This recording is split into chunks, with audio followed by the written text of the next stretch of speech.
The courtroom fell silent. All eyes turned to the teenage girl standing behind the defendant's table.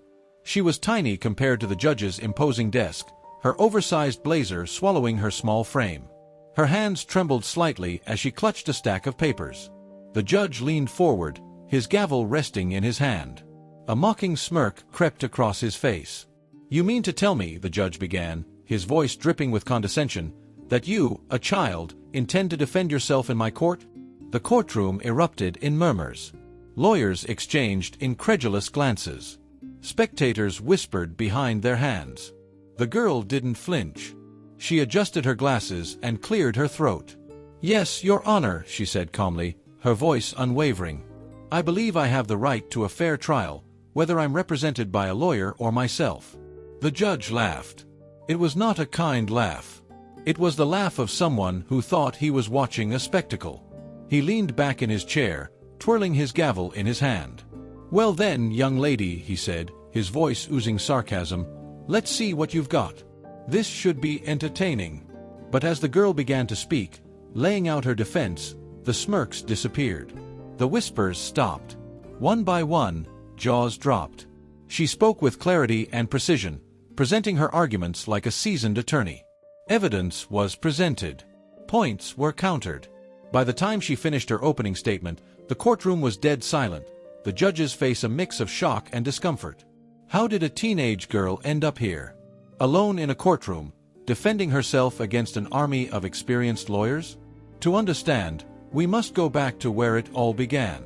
2 months earlier, Emma Dawson was an ordinary 16-year-old living in the small town of Maple Creek. She loved sketching in her notebook, reading mystery novels, and hanging out with her best friend, Mia. Life was simple, almost boring, until the day everything changed. It was a bright Saturday morning when Emma's mother, a kind and quiet woman, was arrested. The charges: embezzlement and fraud. Emma's world turned upside down in an instant. She didn't understand what was happening. Her mother was dragged out of their house in handcuffs, police cars flashing red and blue lights in their driveway. "Mom!" Emma shouted, running after her. "What's going on? What are they saying you did?" Her mother, tears streaming down her face, turned back to her. "Emma, it's a mistake," she said. "I didn't do anything. I swear. Take care of yourself. I'll explain everything soon." But soon never came. Emma's mother was denied bail. Within days, the news spread like wildfire through Maple Creek. Everyone had an opinion. Some believed her mother was guilty. Others whispered about her family's finances and speculated about hidden motives. Emma couldn't escape the stares, the gossip, the pointed fingers. Emma tried to stay strong, but it was overwhelming. When she visited her mom in jail, her mom looked more broken every time. The lawyers assigned to her case seemed uninterested, brushing off Emma's questions and urging her mom to take a plea deal. "Your mother's looking at 20 years if this goes to trial," one lawyer told her bluntly. "She could get out in 5 if she just pleads guilty." "But she's not guilty," Emma argued. "Why would she say she did something she didn't do?" The lawyer sighed, gathering his papers. "Sometimes, it's not about the truth. It's about what's easier." Emma couldn't accept that. She stayed up late, poring over documents and case files her mom's lawyers didn't bother to explain. She read legal articles online, trying to make sense of terms like burden of proof and chain of custody. The more she learned, the angrier she became. Her mom was being railroaded, and no one seemed to care. One night, Emma overheard a conversation between her mom and the lead lawyer during a jail visit. The lawyer was dismissive, talking about closing the case quickly so he could move on to another. "Mom," Emma said once the lawyer had left, "you have to fire him." Her mother gave her a tired smile. "Sweetheart, I can't afford anyone else. He's all we've got." Emma hesitated. She'd been harboring an idea for weeks, but it felt absurd. Impossible. Yet, as the days passed and she saw how little anyone cared, the idea grew until it became the only option. "What if I did it?" she blurted out one night at the jail. "What if I defended you?"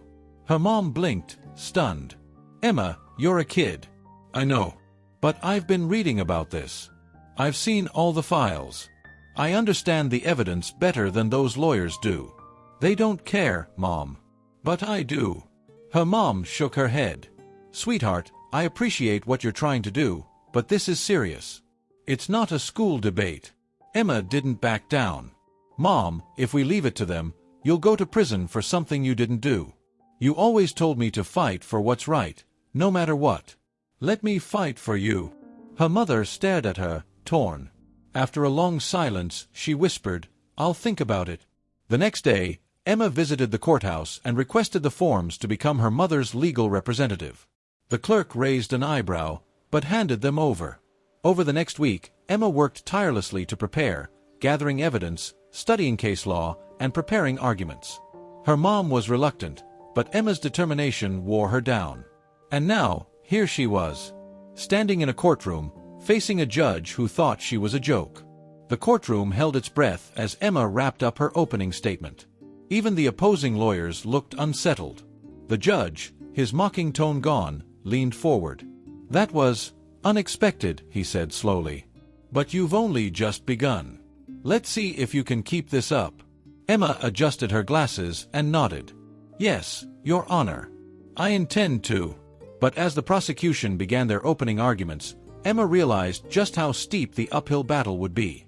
The lead prosecutor, a sharp and seasoned attorney named Mr. Franklin, wasted no time tearing into her mother's character.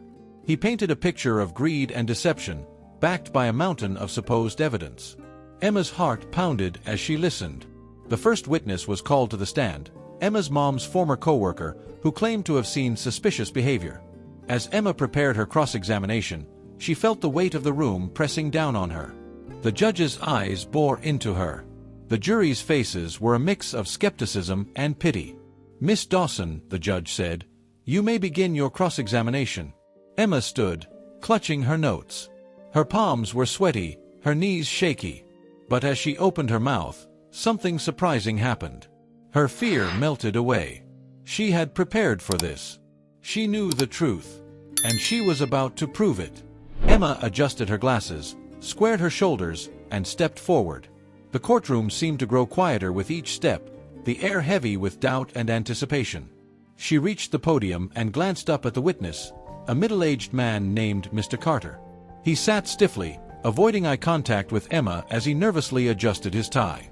"Mr. Carter," Emma began, her voice steady but firm, "you testified that you witnessed my mother acting suspiciously at work.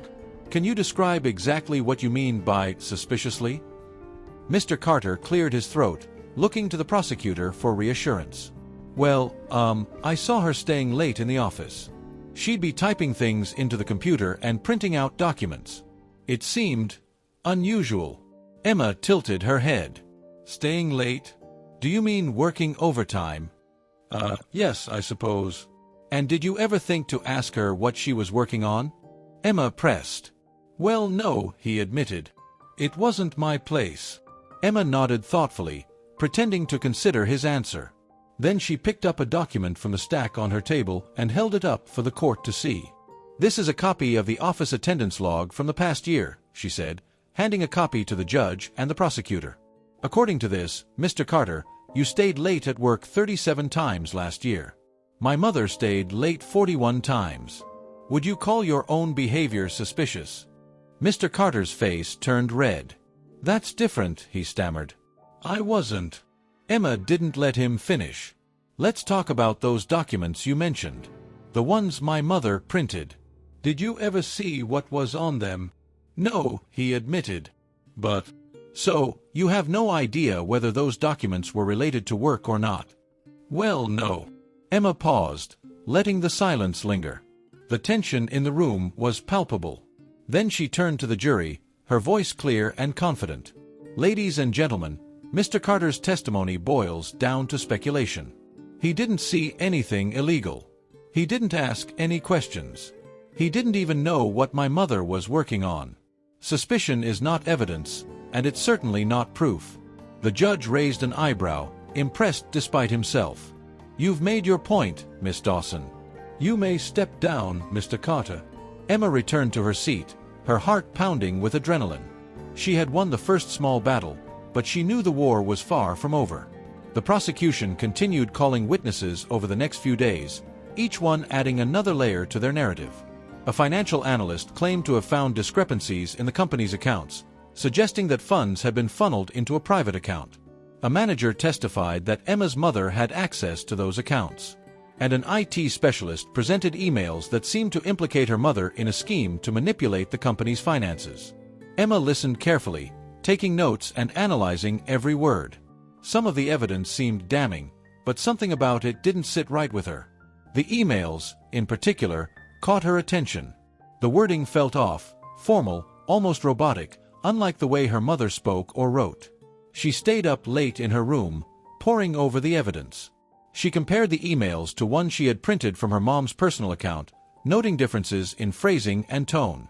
The more she looked, the more convinced she became that the emails had been fabricated. But how could she prove it?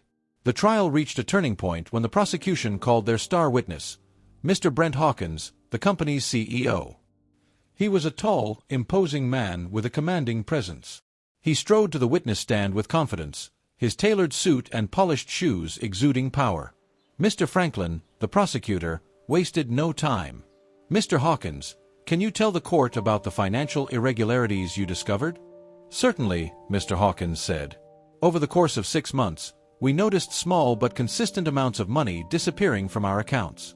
At first, we thought it was a technical glitch, but after a thorough investigation, we traced the activity back to Mrs. Dawson's computer." "And what did you do next?" Franklin asked. "We confronted her. She denied everything, of course, but the evidence was clear. We had no choice but to terminate her employment and report the matter to the authorities." Emma's jaw clenched. She couldn't let this man paint her mother as a criminal without challenging him. When it was her turn to cross-examine, she stood up, her hand steady as she approached the witness stand. "Mr. Hawkins," she began, "you testified that the activity was traced to my mother's computer. Is that correct?" "Yes," he replied. "And was her computer ever examined for signs of tampering?" Mr. Hawkins hesitated. "I don't know the specifics. That was handled by our IT department." Emma pounced on the hesitation. "So, it's possible someone else could have accessed her computer, correct?" "Well, I suppose it's possible, but highly unlikely." "Unlikely is not impossible," Emma countered. She picked up another document from her table. "This is a report from your IT department, which I subpoenaed last week. It shows that multiple employees had access to the same network my mother used. Isn't that correct?" Mr. Hawkins shifted uncomfortably. "Yes, but—" "No further questions," Emma said, cutting him off. She returned to her seat, her heart racing. The judge called for a recess, giving Emma a moment to breathe. That evening, Emma went back to her files, determined to find the smoking gun she needed. She combed through the emails again, cross-referencing timestamps and IP addresses. Finally, she found it, a series of emails sent from her mother's account while her mother was logged into a secure company system from a different location. It was impossible for her mom to have sent those emails. Emma ran to her mom's cell during visiting hours, her voice shaking with excitement. "Mom, I found it. Proof that someone set you up." Her mom's eyes widened. "Are you sure?" "Positive," Emma said, holding up the printouts. "I'm going to expose this in court." Her mom reached through the bars and squeezed her hand. "I'm so proud of you, Emma. But be careful. People like Mr. Hawkins don't play fair." Emma nodded, a flicker of doubt creeping into her mind. Was she poking a bear? She shook it off. The truth was on her side, and she wasn't backing down. The next day in court, Emma prepared to present her findings. But just as she was about to stand, Mr. Franklin interrupted. "Your Honor, the prosecution would like to submit new evidence," he said, holding up a thick envelope. Emma froze as the judge examined the envelope, then nodded. "Very well. Proceed." Franklin opened the envelope and pulled out a series of photographs. They showed Emma's mother sitting in a car with a man in a suit, a briefcase between them. The prosecutor turned to the jury. These photos were taken 2 weeks before the alleged embezzlement began. The man in the photos is a known corporate fraudster. This, ladies and gentlemen, is not the behavior of an innocent woman. The courtroom erupted. Emma's mother looked devastated, her face pale. Emma stared at the photos, her mind racing. This was an ambush, a calculated move to throw her off balance. The judge banged his gavel. "Order in the court." Emma stood, her voice firm. "Your Honor, I'd like to request a recess to review this new evidence." The judge frowned, but nodded. "Granted. Court is adjourned until tomorrow." Emma sat back down, her heart pounding. The prosecution had just raised the stakes, and she knew the next round would be the most dangerous yet. Emma sat in the dimly lit library of the courthouse, her head buried in her hands. The photographs had rattled her. She knew her mother was innocent, but the prosecution's move had put doubt in everyone's minds, including her own. Who was the man in the pictures? Why hadn't her mom told her about him? And what was in that briefcase? "Think, Emma, think," she whispered to herself, her fingers tracing the edges of the photos. There had to be an explanation, something she was missing. She pulled out her notebook and began jotting down every question that came to mind, hoping to piece together the puzzle. After an hour of digging through case files and notes, she had an idea. The man in the photos was described by the prosecution as a known corporate fraudster. If that were true, there should be records of his past crimes. Emma grabbed her laptop and started searching online databases, combing through articles, court documents, and anything else she could find. Finally, she found him, Richard Grayson, a former consultant who had been implicated in multiple financial schemes but had avoided jail time by cutting deals with prosecutors. He was known for working with companies to manipulate their finances and frame low-level employees for embezzlement. Emma's heart raced as she read further. Could Grayson have been working with Mr. Hawkins? Was her mother just another scapegoat in one of his elaborate schemes? She needed proof. And fast. The next day, Emma returned to court with a renewed sense of purpose. She had spent the entire night preparing her strategy, even calling Mia to help her draft subpoenas for records related to Grayson's activities. But as she walked into the courtroom, she was met with an icy glare from Mr. Franklin. "Miss Dawson," he said, approaching her table. "You're quite the little investigator, aren't you?" Emma ignored him, focusing on organizing her papers. But Franklin wasn't done. "Let me give you some advice," he said, leaning in closer. "You're playing with fire.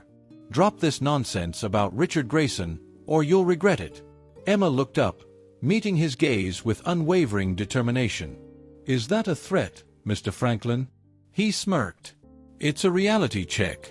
Before Emma could respond, the judge entered the courtroom, signaling the start of the day's proceedings. Emma clenched her fists, her resolve hardening. She wasn't going to be intimidated. The first order of business was the photographs. Emma stood to address the court. "Your Honor, I'd like to cross-examine the photographer who took these pictures." The judge nodded. "Very well. Bring the witness forward." A man in his early 30s stepped up to the stand, clutching a camera bag. He introduced himself as a private investigator hired by the prosecution. "Mr. Daniels," Emma began, "you testified that you took these photos. Can you confirm the exact date and time they were taken?" Daniels glanced at his notes. "March 12th, around 3 p.m. Emma nodded.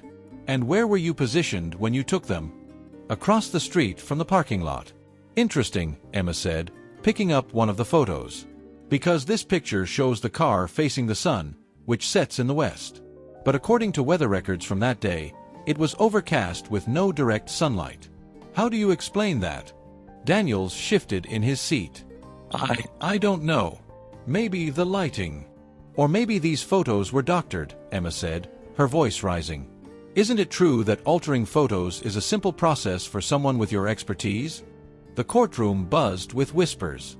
Daniels looked to Mr. Franklin for help, but the prosecutor remained silent, his jaw clenched.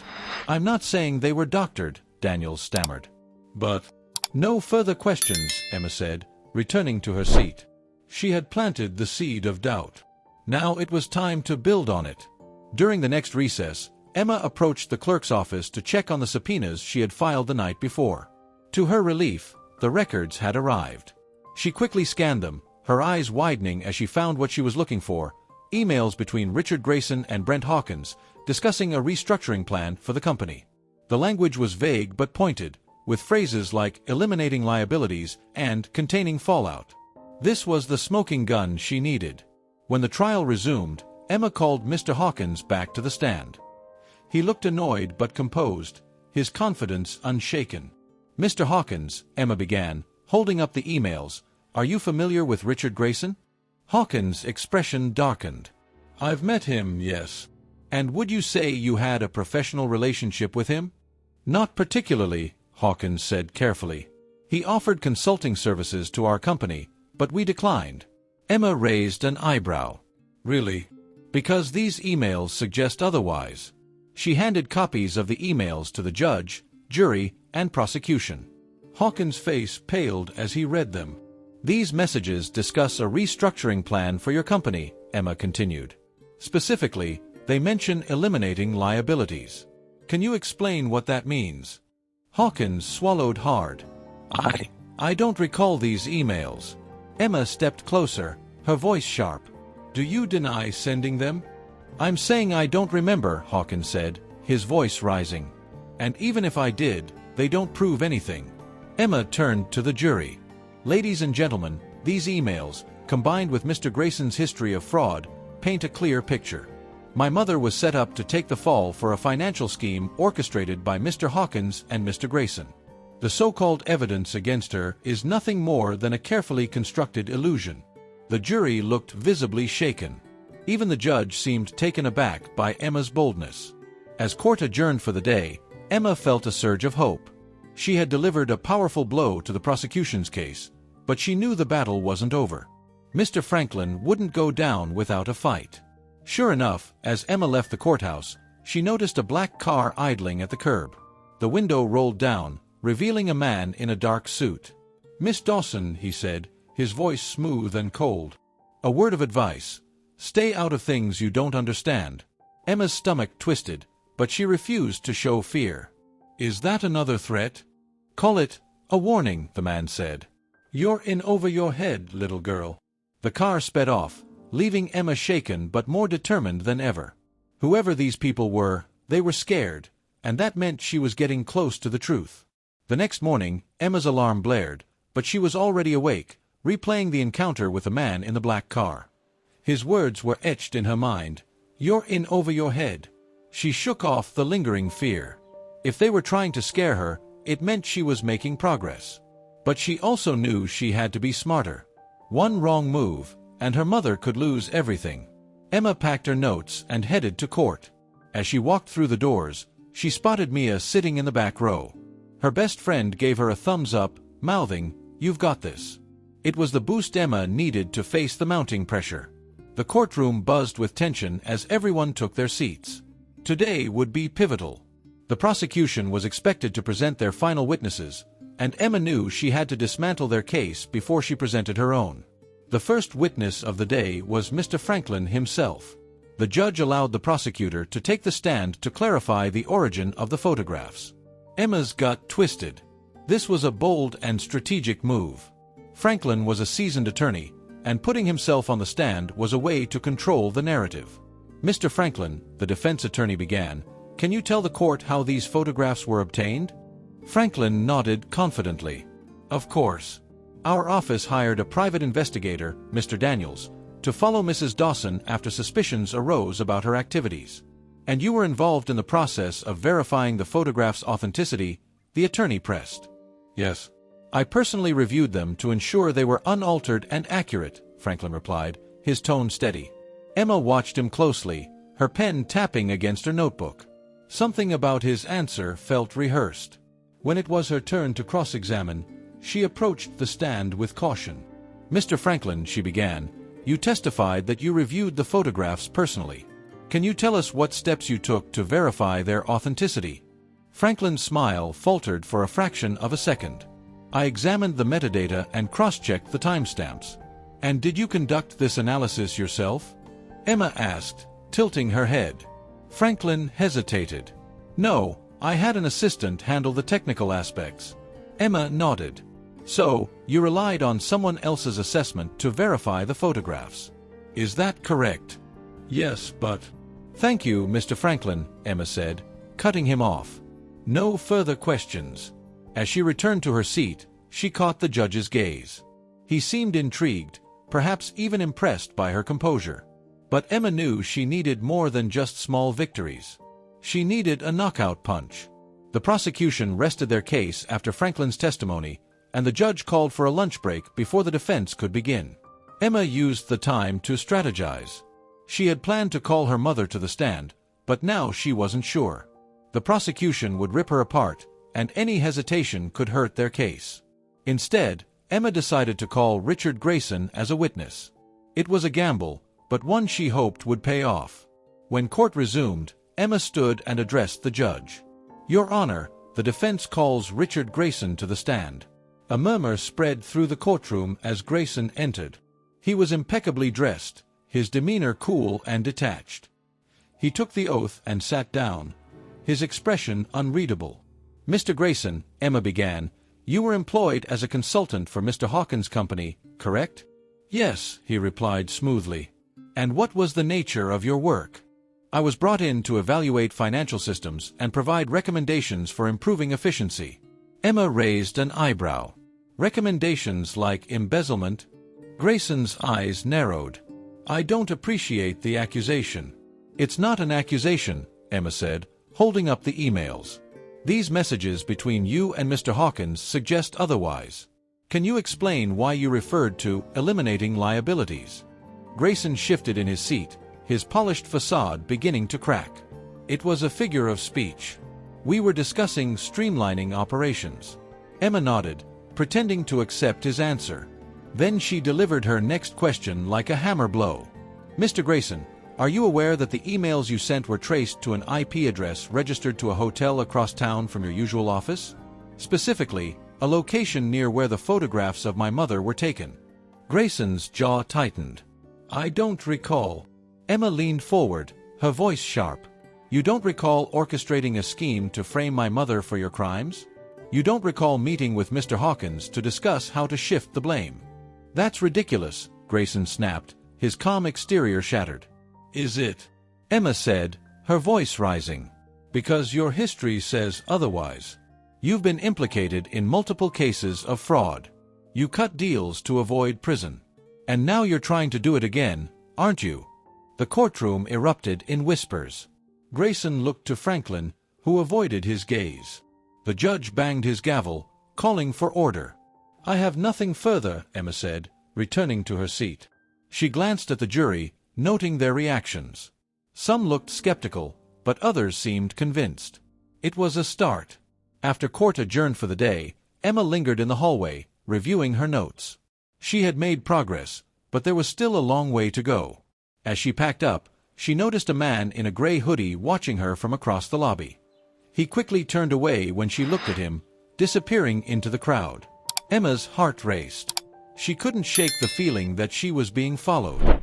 She hurried outside, scanning the street for any sign of the man. But the sidewalk was bustling with people, and he was nowhere to be seen. As she reached her car, she found a note tucked under the windshield wiper. Her hands trembled as she unfolded it. "Stop digging, or you'll regret it." Emma stared at the note, her mind racing. The threats were getting bolder, and whoever was behind them wasn't bluffing. But instead of scaring her, the note only fueled her determination. They were trying to silence her because they knew she was close to uncovering the truth. Emma stuffed the note into her pocket and drove home, her thoughts racing. Tomorrow, she would present her final witnesses and deliver her closing arguments. The stakes were higher than ever, but Emma wasn't about to back down. Emma barely slept that night. The note left on her car replayed in her mind, each word burning brighter than the last. "Stop digging, or you'll regret it." She knew they were watching her, but fear only strengthened her resolve. If they were desperate enough to intimidate her, then she was dangerously close to the truth. The next morning, she arrived at the courthouse with her head held high, determined to see this through.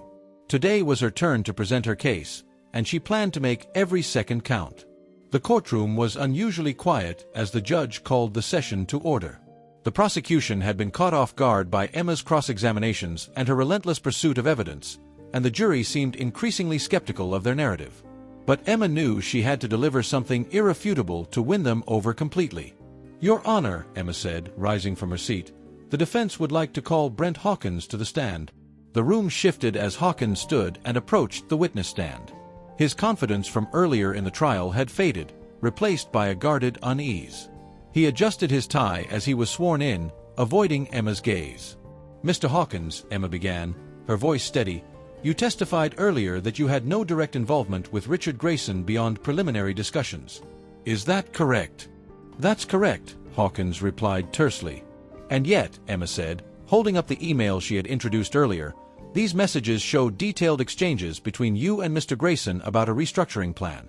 Do you deny writing these emails?" Hawkins hesitated, his jaw tightening. "No, I don't deny writing them. But as I said before, they were about streamlining operations, nothing illegal." Emma nodded, as though considering his response. Then she took a deep breath and pulled out her ace. "Mr. Hawkins, do you recognize this document?"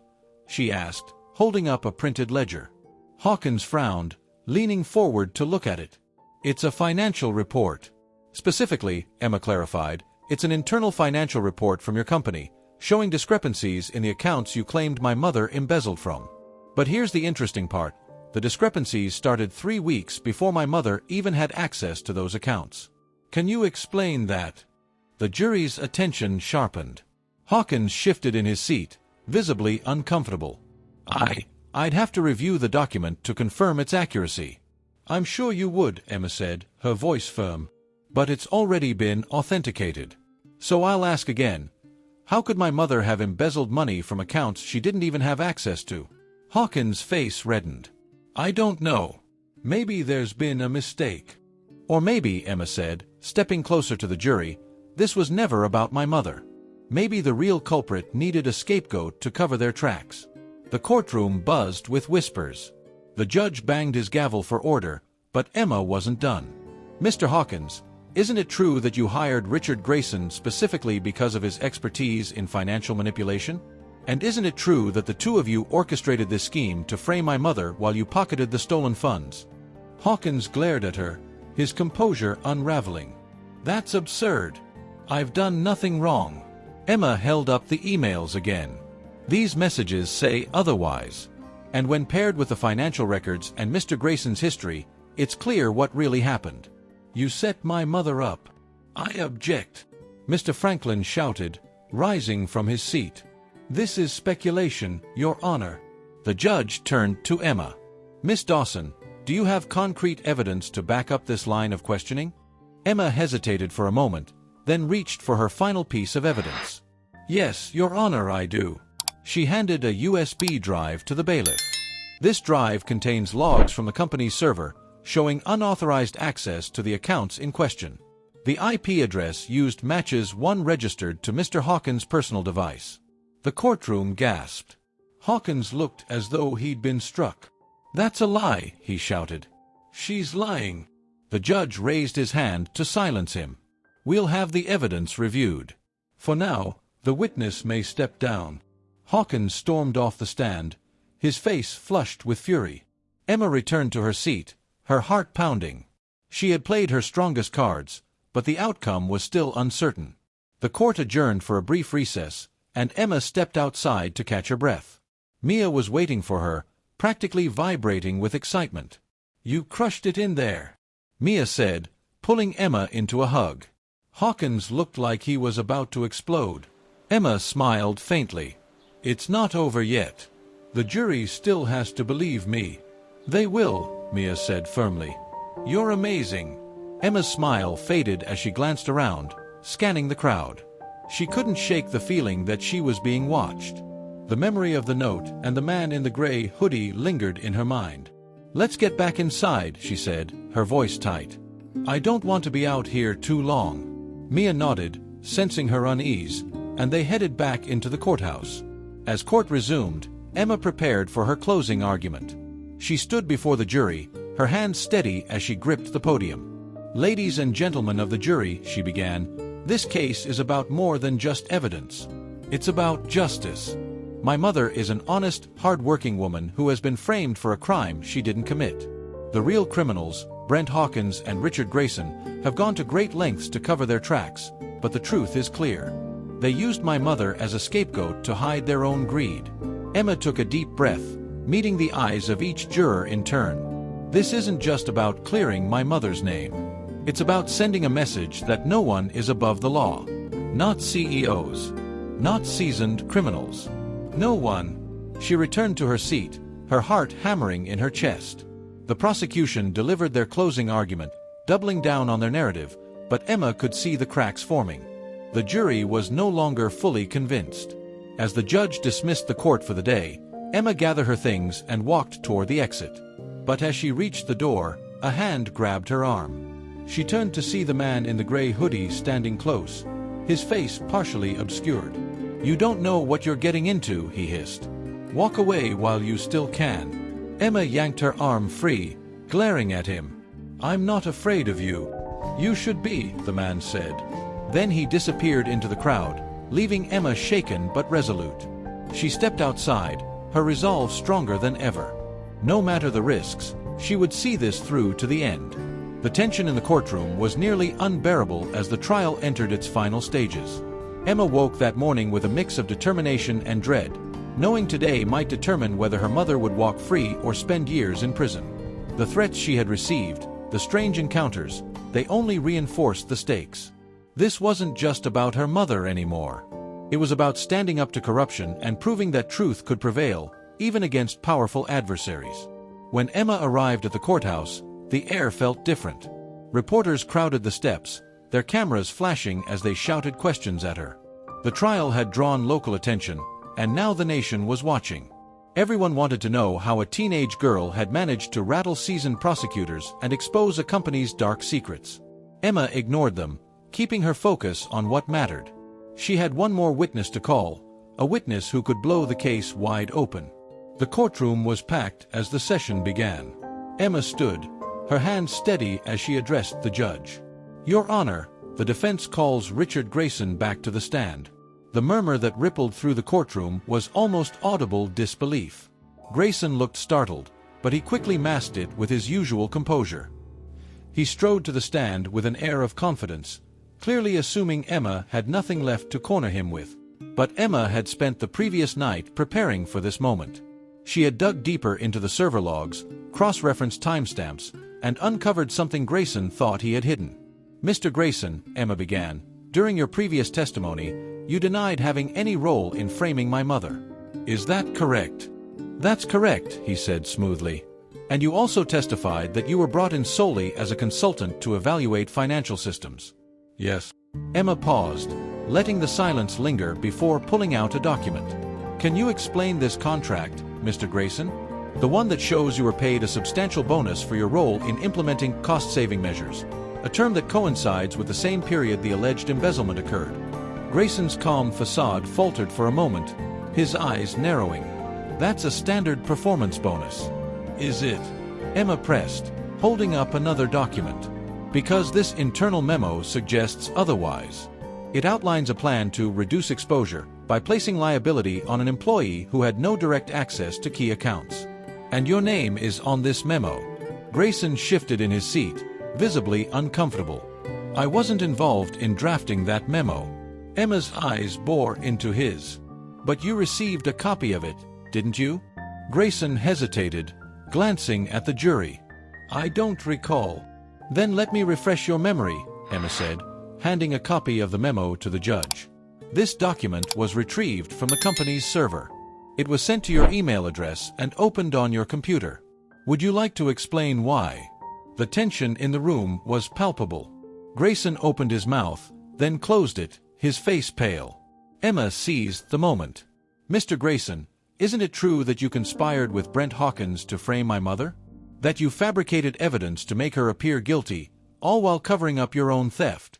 Grayson's voice cracked as he snapped, "This is ridiculous. You're just a kid playing lawyer.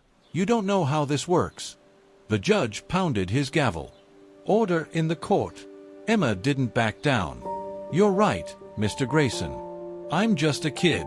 But I know the truth. And so does the jury." Grayson glared at her, but he said nothing. The silence was damning. After Grayson stepped down, Emma called her final witness, a forensic analyst she had hired using funds raised by a local community group. The analyst testified that the server logs Emma had introduced were authentic and that unauthorized access to the accounts in question had been traced to devices registered to Hawkins and Grayson. The prosecution scrambled to discredit the evidence, but their objections fell flat. The jury was riveted, their skepticism toward the defense replaced by mounting doubts about the prosecution's case. As the day's session ended, Emma left the courthouse feeling a rare flicker of hope. She had presented a strong case, and the jury seemed to be leaning in her favor. But the moment she stepped outside, her optimism was shattered. The same black car she had seen before was idling at the curb. This time, the driver didn't hide. A man in a suit stepped out, his face cold and impassive. He walked straight toward her, his presence exuding menace. "You're making a mistake," he said, his voice low and threatening. "Walk away before it's too late." Emma swallowed hard but stood her ground. "I'm not afraid of you." The man smirked, a chilling expression. "You should be. This is bigger than you realize. Back off, or you and your mother will regret it." Emma's hands trembled, but she refused to show weakness. "Go ahead and try to scare me. I'm not stopping." The man's smirk faded, replaced by a look of thinly veiled anger. He leaned in closer. "You're going to wish you had listened." With that, he turned and got back into the car. Emma watched as it sped away, her heart pounding. The threats were escalating, and she knew the people behind them were running out of patience. But she also knew she was close, too close to quit now. That night, Emma sat in her room, reviewing every piece of evidence one more time. She double-checked her notes, her arguments, her strategies. Tomorrow, the trial would conclude, and the jury would deliberate. She needed to be ready for anything. As she finally crawled into bed, exhaustion overtook her, and she drifted into a restless sleep. But even in her dreams, the threats lingered, and the weight of what she was fighting for pressed heavily on her. Tomorrow would decide everything. The courthouse was alive with a crackling energy as the final day of the trial began. The crowd of reporters outside had swelled, and the courtroom was standing room only. Everyone was eager to witness the climax of a trial that had captured the public's imagination. A teenage girl taking on seasoned prosecutors, powerful executives, and a system stacked against her. Emma entered the courtroom with her head high, carrying her carefully organized notes and a single USB drive, the centerpiece of her closing argument. Her mother smiled at her from the defendant's table, her expression a mix of pride and worry. This was it. Today would determine everything. The judge called the court to order, and the prosecution opened the day with their closing arguments. Mr. Franklin, ever the polished professional, began with a calm and measured tone. "Ladies and gentlemen of the jury," he said, pacing in front of them, "we cannot let theatrics cloud the facts. The evidence against Mrs. Dawson is overwhelming. Financial records show money missing from her accounts. Witnesses testified to her suspicious behavior. And the photographs, unshakable proof, show her meeting with a known fraudster." He paused, his voice softening. "I understand the defense wants you to believe this is all a grand conspiracy. But the reality is much simpler.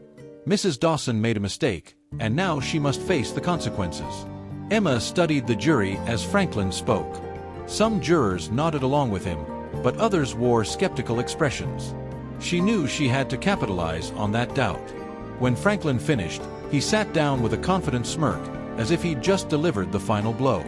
Emma stood, took a deep breath, and approached the jury. "Ladies and gentlemen of the jury," Emma began, "you've heard a lot of claims during this trial. Claims that paint my mother as a criminal, as someone who betrayed the trust of her employer and colleagues. But let's take a step back and look at the evidence." She held up the USB drive. "On this drive are the server logs that show unauthorized access to the accounts my mother supposedly embezzled from. These logs trace directly to devices owned by Brent Hawkins and Richard Grayson, the very people who accused my mother of this crime."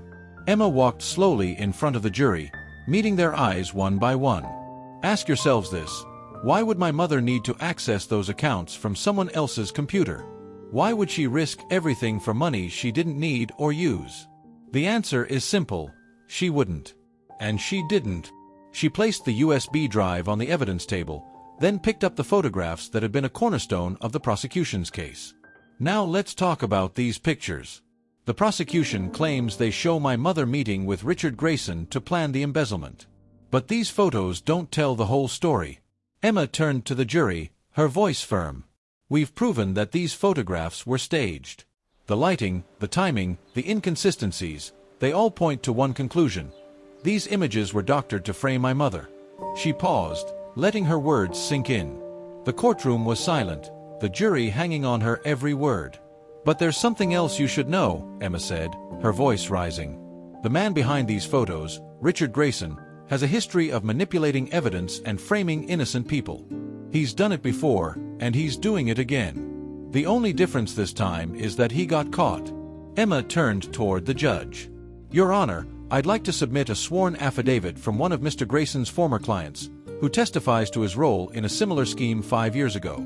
The judge accepted the document, and the jury visibly reacted, some leaning forward in their seats. Emma knew she had their attention. Emma ended her closing argument with an emotional appeal. "This trial isn't just about clearing my mother's name.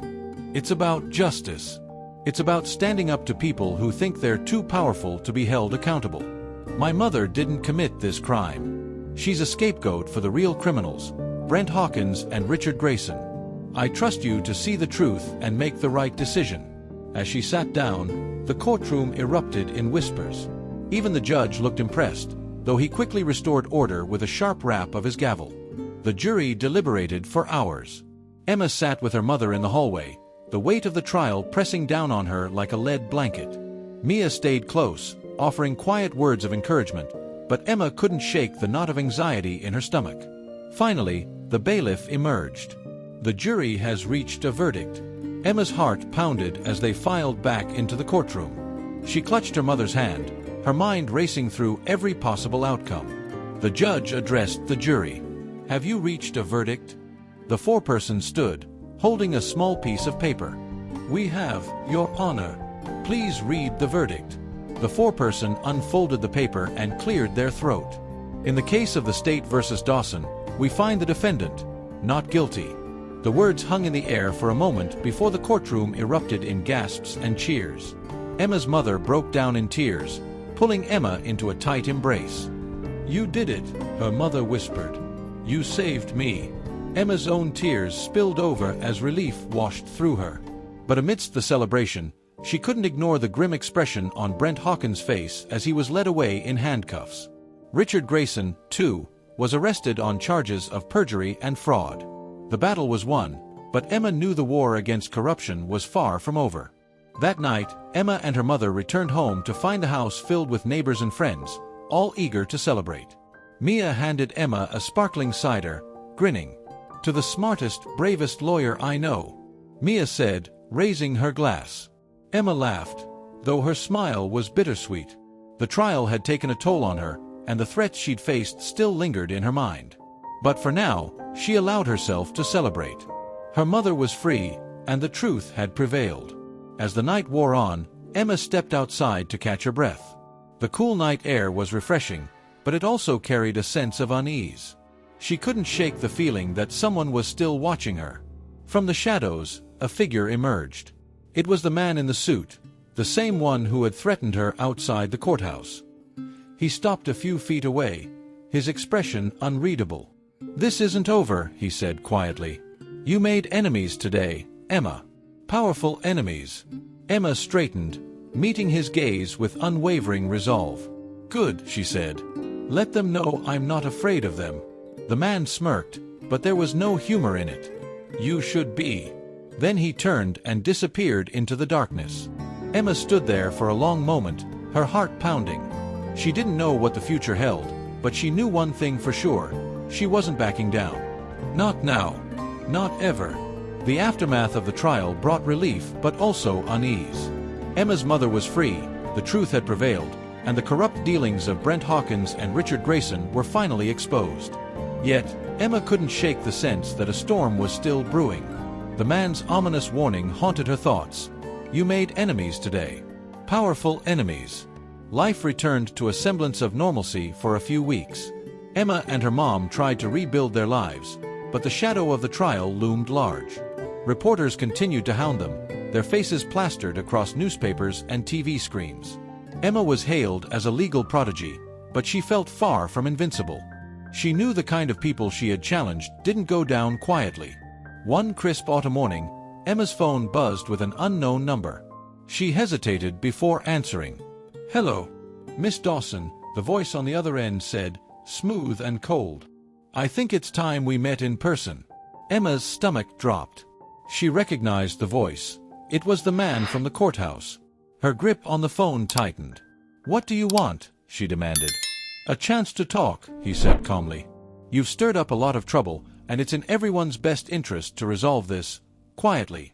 "I'm not interested," Emma snapped, her voice firm. "Careful," he said, his tone darkening. "Refusing this invitation might be a mistake." The line went dead before Emma could respond. Her heart raced as she stared at her phone. Whoever this man was, he wasn't giving up. That afternoon, Emma decided to visit Detective Harper, the officer who had initially investigated her mother's case. Harper had been skeptical of Emma's theory at first, but eventually became an ally, providing access to key evidence that helped win the trial. If anyone could help her now, it was him. Harper greeted her with a weary smile when she arrived at his office. "Emma, I was wondering when I'd hear from you again." "I need your help," Emma said, sitting down across from him. "Someone's threatening me. I think it's connected to the trial." Harper's expression grew serious. "Threatening you how?" Emma recounted the encounters with the man in the suit and the phone call she'd received that morning. Harper listened intently, his brow furrowed. "This isn't surprising," he said when she finished. "Exposing people like Hawkins and Grayson creates ripples. You didn't just challenge them, you exposed their entire network. Whoever's behind these threats is likely tied to that network." Emma nodded.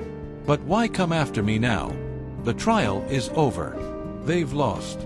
"Not entirely," Harper said grimly. "Hawkins and Grayson are just the tip of the iceberg. If you keep digging, you could uncover a lot more. And that's what they're afraid of." Emma's mind raced. She had suspected there was more to the story, but hearing it confirmed was chilling. "So what do I do?" Harper leaned back in his chair, thinking. "You've got two choices. Keep your head down and hope they leave you alone, or keep fighting." Emma didn't hesitate. "I'm not backing down." Harper nodded, a flicker of admiration in his eyes. "Then you'll need protection. I'll pull some strings and see what I can arrange. In the meantime, stay vigilant. These people don't play fair." That evening, Emma returned home to find her mother waiting in the living room, her face pale and worried. "Emma," she said, holding up a letter. "This was in the mailbox." Emma took the letter, her hands trembling as she opened it. The message was typed, the words cold and menacing. "This is your last warning. Stop digging, or you'll regret it." Enclosed with the letter was a photograph of Emma leaving Detective Harper's office earlier that day. Her blood ran cold. "How did they?" she began, but her mother cut her off. "Emma, you need to stop this," her mother pleaded. "It's too dangerous." "I can't," Emma said, her voice trembling but resolute. "If I stop now, they win. They'll keep doing this to other people." Her mother looked at her with tears in her eyes. "I can't lose you, Emma. Please." Emma hugged her tightly. "You won't lose me, Mom. I promise. But I can't let them scare me into silence." Determined to get to the bottom of the threats, Emma spent the next few days poring over every piece of evidence from the trial. She combed through the emails, financial records, and server logs, looking for anything she might have missed. It was during one of these late-night sessions that she found it, a name buried in the metadata of one of the emails, Jabe Wallace. The name wasn't familiar, but it was a lead. Emma immediately began searching online, piecing together a profile of a man who had been a silent partner in Hawkins' company. Wallace's name appeared in connection with several shell companies, each linked to financial fraud cases. It became clear that Wallace wasn't just an accomplice, he was one of the masterminds behind the entire operation. Emma leaned back in her chair, her mind racing. If she could expose Wallace, it might unravel the entire network. But before she could make a plan, her laptop screen suddenly went black. A message flashed in bold red letters. "We warned you. Now you've crossed the line." Emma's stomach dropped as she realized what was happening. Her laptop had been hacked. She scrambled to disconnect it from the internet, but the damage was done. Her files were gone, wiped clean. She sat in stunned silence, the weight of the attack pressing down on her. This was no longer a game. The people she was up against were more dangerous than she'd imagined, and they were willing to do whatever it took to protect their secrets. But instead of scaring her, the attack only fueled her determination. She might have lost her files, but she hadn't lost her resolve. "Game on," she whispered to herself, her jaw set. "You're not going to get away with this." The message on Emma's blank laptop screen loomed in her mind long after the power had been shut off. "We warned you. Now you've crossed the line." They were escalating their threats, proving they could strike at any time. But Emma wasn't ready to fold. If anything, the attack confirmed she was getting too close to the truth for their comfort. She spent the night reconstructing her notes from memory, scribbling furiously in her notebook while her phone buzzed with calls from Mia and Detective Harper. She finally picked up Harper's call. "They wiped my files," she said before he could speak. Harper's sigh was heavy with concern. "I figured as much. I've been keeping tabs on their network activity since our meeting. Whoever you're up against isn't just skilled, they have deep resources." "So, what do we do?" Emma asked. "We find out who's pulling the strings," Harper said firmly. "But we have to be smart about this. If they're hacking your devices, they'll be watching your next moves. Let me dig into this Wallace character you mentioned. You focus on staying safe." Emma agreed, though she wasn't ready to sit idly by. She had already seen what inaction could cost her family. The next morning, she called Mia. "I need your help," Emma said. "Of course," Mia replied without hesitation. "What's the plan?" Emma explained that she suspected the Wallace lead was critical, but she needed to work quietly. "We need to dig up everything we can about Wallace without drawing attention. His finances, his connections, where he operates from, everything." Mia's excitement was palpable. "Consider it done." Emma and Mia worked from the public library for most of the day, using secure accounts and proxy servers to minimize their digital footprint. They uncovered a trail of shell companies tied to Wallace, each one leading to offshore accounts and suspiciously timed transfers. One transaction stood out, a transfer of millions of dollars just weeks before the trial began. The recipient, a private security firm known for handling unpleasant situations for high-profile clients. The firm's records were sealed, but its reputation was enough to make Emma's skin crawl. "This is it," Emma said, showing Mia the screen. "This is how they've been keeping tabs on me. They hired these guys to follow me, hack my devices, everything." Mia stared at the screen, her jaw tight. "And if they find out you know this?" Emma exhaled, her resolve unshaken. "Then we use it against them.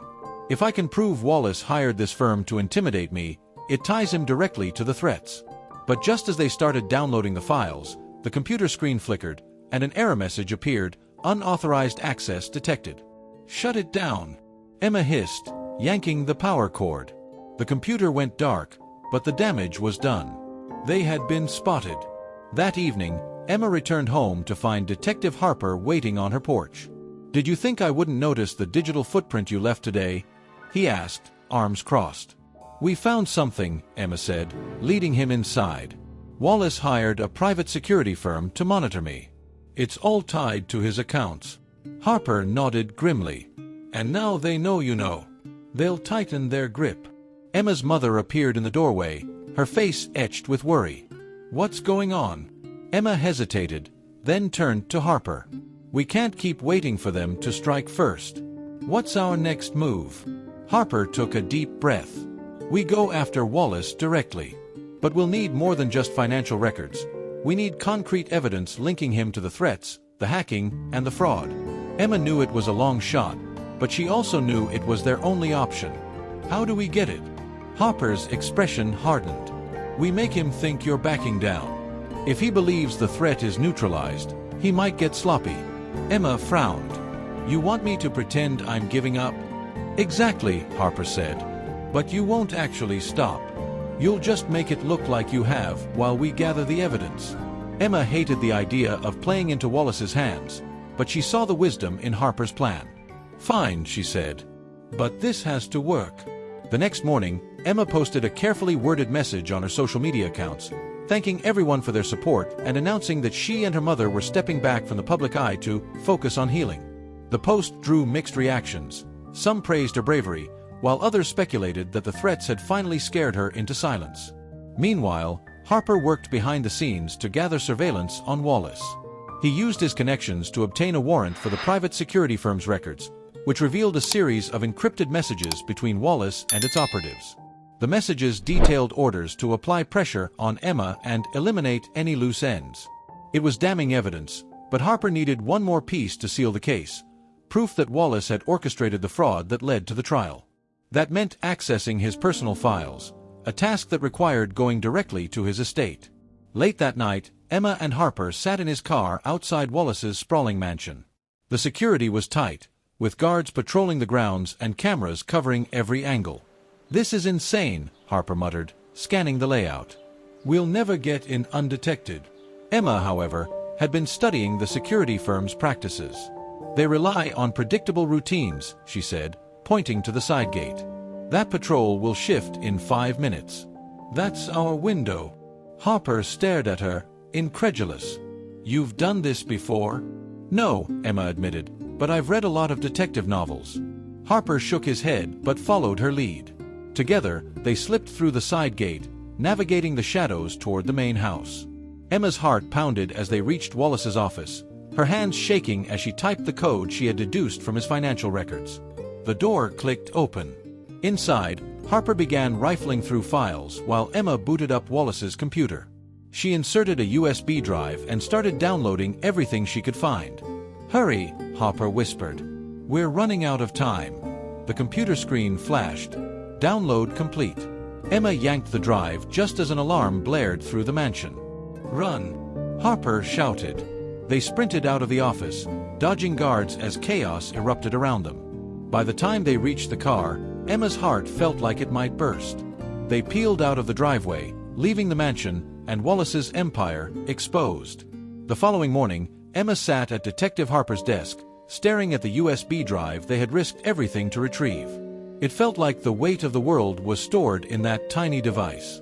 Inside was their best shot at taking down Wallace and everyone connected to him. "This is it," Harper said, inserting the drive into his computer. "Let's see what we've got." Emma leaned forward as files popped up on the screen. There were emails, financial ledgers, encrypted messages, and documents detailing shell companies, fraudulent transfers, and blackmail schemes. One file stood out, a spreadsheet titled Liability Allocation. It contained a chillingly detailed plan to frame Emma's mother as a scapegoat for embezzlement. The document had been digitally signed by Wallace himself. "We've got him," Harper said, a grin breaking through his usual stoic expression. "This is enough to bury him." But Emma wasn't celebrating yet. "What about the security firm? The threats? We need to make sure everyone involved is held accountable." Harper nodded. "That's where this comes in." He opened a folder containing payment records linking Wallace to the private security firm. It included orders for surveillance on Emma and instructions to neutralize the threat she posed. "This is more than just corporate fraud," Harper said, his tone dark. "This is conspiracy, intimidation, and obstruction of justice. Once we turn this over to the FBI, they'll tear his entire operation apart." The takedown happened swiftly. Armed with the evidence from the USB drive, Harper coordinated with federal agents to raid Wallace's mansion. News of the raid broke within hours, and reporters swarmed the scene as Wallace and several of his associates were led out in handcuffs. Emma watched the coverage from her living room, her mother sitting beside her. The relief was palpable, but so was the exhaustion. Months of stress, fear, and uncertainty were finally coming to an end. "They're calling you a hero," her mother said, gesturing to the TV. "How does it feel?" Emma smiled faintly. "Like I need a nap." Her mother laughed for the first time in weeks, and Emma felt a wave of warmth. It wasn't just about winning, it was about getting her mother's life back. The aftermath of the trial and the raid brought sweeping changes. Wallace's empire crumbled as more victims came forward, emboldened by Emma's courage. Investigations revealed the extent of his corruption, implicating other executives, government officials, and even law enforcement officers who had turned a blind eye. The private security firm that had threatened Emma was shut down, its operatives facing charges of their own. And while the threats against Emma didn't completely disappear, they lessened significantly as Wallace's influence waned. Months later, Emma stood at a podium in a packed auditorium, addressing a crowd of aspiring young lawyers and activists. The local university had invited her to speak about her experience, and though she was nervous, she knew it was important to share her story. "My journey started because I refused to accept what people told me was inevitable," she said. They said my mom didn't stand a chance. They said the system was too big to fight. But I learned that the truth is powerful, if you're willing to fight for it. The audience erupted into applause, and Emma felt a swell of pride. She had gone from an ordinary teenager to someone who had changed the course of her mother's life, and exposed a network of corruption in the process. After her speech, Mia met her backstage, grinning. "You killed it out there." Emma laughed. "Thanks, but I think I'm retiring from public speaking. This was stressful." "Yeah, right," Mia teased. "You've got the law in your blood now. I wouldn't be surprised if you became a real lawyer someday." Emma shrugged, but a small smile tugged at her lips. "Maybe." That night, Emma sat on her porch, staring up at the stars. The weight of the past months had finally started to lift, and for the first time in what felt like forever, she could breathe. Her phone buzzed with a message from Detective Harper. "We did it, kid. Justice served. Get some rest. You've earned it." Emma smiled as she typed back, "Thanks for believing in me." As she put her phone away, she realized that the journey had changed her forever. She wasn't just a teenager anymore. She was someone who had faced fear and refused to back down. And while the fight had been brutal, it had been worth it. Because in the end, the truth had won.